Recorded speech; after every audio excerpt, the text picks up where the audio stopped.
So next, let's look at how to set up an interval training program. So we've looked at the elements, now let's look at how to bring them together. You might be a bit confused right now, but I'm hopefully going to clarify this. First off, determine your goal. What are you training for? Next, what are the energy system demands? Now, you might not know this answer, but just think about it kind of intuitively. If you're running a faster race, if you're running a 5K, I love running 5Ks because I like running for speed as opposed to distance. So if you're running a 5K, it's going to be a little bit more demanding and maybe tap into, a little bit more of the anaerobic system versus the aerobic system for the predominant amount of your energy. Now, if you're running a half marathon, you might be running at a lower intensity, but for a longer duration, and thus, tapping more into your aerobic system. So you wanna have some type of clarity as to what energy system is going to be mainly used during any given event or run. But also remember that it's never just exclusively one or the other. It's kind of a sliding scale and a combination of those two, as well as the other one, the ATP-PC system. Now, this is a very helpful way to do this. You use the work-to-rest ratio. And a work-to-rest ratio really is basically how much work versus how much rest you're getting in any given workout. So this will depend on your initial fitness level. For instance, if you are very, very unfit or a beginner, you want to look to a work-to-rest ratio that's kind of on the right side of the scale. So you're working, for instance, 1 minute, recovering for 4 minutes. So you're recovering from, and this, again, you could do a work-to-rest ratio of 1 to 10, 1 to 8, 1 to 20. I mean, there's so many different combinations, but the idea here is that you're recovering for a lot longer than you're working. As you get fitter, you start to move to the left side of this little scale here, and you're working for a lot longer than you're recovering. So as you get fitter, you recover less and you work more. That's a general rule of thumb.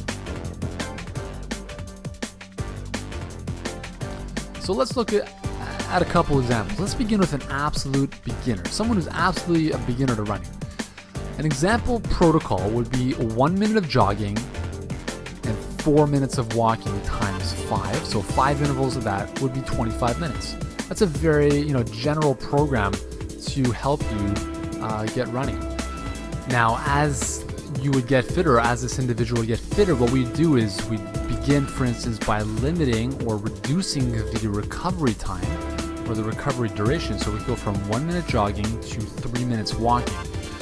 And then we can increase the amount of intervals to 6 or 7, right? And then we continue to do that. So we decrease the amount of duration.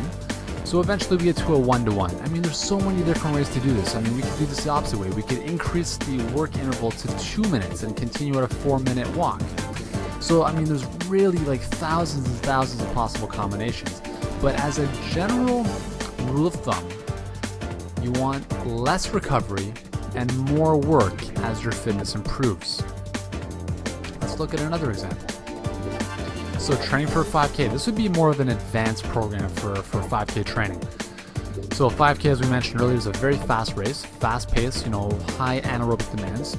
So in this case, we'd look at 4 minutes at 90% of your maximum speed, not heart rate, maximum speed for 4 minutes, right? 90%. This would also equate to a faster pace than your 5K race pace. And the reason you want to train faster than your 5K race pace is that when you run your 5K, you'll find it easier. So 4 minutes at 90%, 1 minute recovery. You could do this for 5 times, 5 intervals. That would give you about 25 minutes of working time. And most, if you're an advanced 5K runner, this would, you're looking at 20 minutes, maybe sub 20 minutes for a 5K. And you'd definitely be covering this in this type of protocol. Again, a rule of thumb, spend less time recovering and more time at your super 5K pace. So as you get fitter, we reduce the amount of interval, we reduce the duration of the recovery and increase the amount of time we're running at that 5K or super 5K pace. The reason for that is because in a 5K, we don't run intervals, right? So instead of doing just 4 minutes and 1 minute off, 4 minutes, 1 minute off, what we want to do is we want to spend 4 minutes and then train to get to 5 minutes and then 6 minutes and so forth.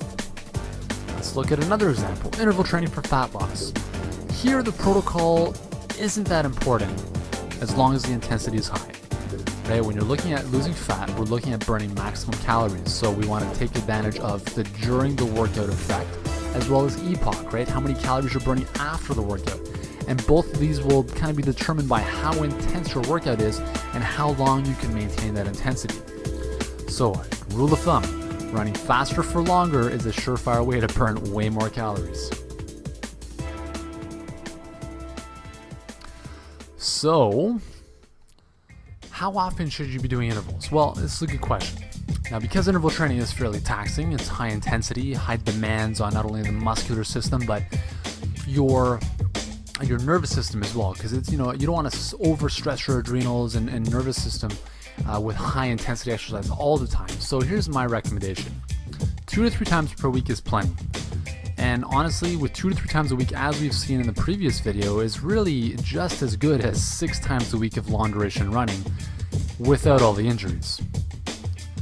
In general, you want to give yourself 1 to 2 days rest in between, right? So you don't want to do interval training Monday, Tuesday, Wednesday, but instead maybe a Monday, Wednesday, Friday type of setup, or a Monday, Wednesday, Saturday type of thing. And again, listen to your body, right? If you feel like you need more rest, take more rest. If you don't need as much rest, then go by that as well. And as well, I'm not saying that interval training should only be used, right? There is a time and place for lighter, longer duration runs, and I think obviously it has a lot of benefit in terms of recovery as well. So, let's say you're doing interval training runs on a Monday, Wednesday, Friday. You could do a lighter recovery run on a Saturday or a Sunday. Or if you're a more, advanced runner and you run more often, you could do, interval training on a Monday and Thursday, and maybe do a longer duration recovery run on the Tuesday and a Saturday type of thing. So again, it really depends on your training goals. But again, this is obviously why you want to follow a structured program, follow a structured schedule to show you which runs to do and when. And obviously this is stuff we've done with our 5K, 10K, and half marathon training schedules at mytreadmilltrainer.com. We'll show you exactly when to do the interval training workouts, when to do your lighter runs, when to take your days off, and it's all been programmed for you, so you don't have to worry about all this stuff. Well, what can I say? How about that? We have covered so much great stuff in this video. We've looked at the different elements of what an interval training workout consists of, how to put together programs on your own if you want to do stuff, whether that be running or on any other cardio machine, or for your workouts in general. And we've looked at how often to use interval training, because it's not something you want to do every single day. Now, I know that for a lot of you guys, putting together all this stuff is, maybe not the most enjoyable thing you look forward to doing every single day when you get up, but that's kind of what I do. And that's really why I love doing what I do, is because I'm able to give you guys peace of mind and really use my knowledge to put stuff like this together for you, so you just have to press play and literally follow along. So, having said that, in the next video that I'm going to be showing you guys in a couple days, I'm going to show you guys a couple of the new workouts that we are bringing right to your living room, or office, or wherever you have access to your computer. I'm going to show you, give you a sneak peek as to several of the new treadmill trainer, interval training running workouts that are coming your way, and I'm going to show you why these are going to blow you out of the water. Talk about achieving your running goals, weight loss goals, helping you. If you're an existing treadmill trainer client and you've used some of the workouts, how a lot of you guys have been asking for different varieties, different options for workouts, stepping stones from, for instance, volume 1 to volume 2, and some really other cool programs that we've developed. So stay tuned for that video. It's going to be great. I promise you, you're going to love what we have coming your way. And thanks again for taking the time to watch this video, listening to me, and again, your feedback and comments are always appreciated. So take a moment to just, jot down a comment or even a question based on the stuff that we talked about in this video below, and I'll be sure to respond to it. So thanks again, and I'll see you in the next video.